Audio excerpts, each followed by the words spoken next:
Welcome to the Voice of UK News Updates. نمائندہ دی voice of you کے مسلم league نون کے ذمہ داران کے مطابق عام انتخابات کے لیے مسلم لیگ نون کے قائد پاکستان کے سابق وزیراعظم میاں محمد نواز شریف 18 جنوری سے انتخابی مہم شروع کرنے کا فیصلہ کیا ہے کے مطابق سابق وزیراعظم نواز شریف اپنی انتخابی مہم کا آغاز حافظ آباد میں ہونے والے جلسے سے خطاب سے کریں گے۔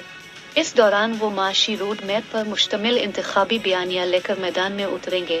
مریم نواز بھی جلسے سے خطاب کریں گے۔ مریم نواز نے انتخابات کے لیے مہم کا آغاز کر دیا ہے۔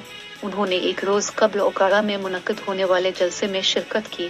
گزشتہ روز مریم نواز نے اپنے لاہور کے انتخابی حلقہ PP 159 میں ہونے والے عوامی اجتماع میں بھی شرکت کی۔ اجتماع سے خطاب کرتے ہوئے مریم نواز نے کہا تھا کہ گجومتہ والو آپ کا بہت شکریہ کرتی ہوں، آپ نے بھرپور استقبال کیا، آپ نے میرا چناؤ کیا جس پر آپ کی شکر گزار ہوں۔ شیر کو فتح یاب کرا وعدہ کرتی ہوں خدمت میں دن رات ایک کر دوں۔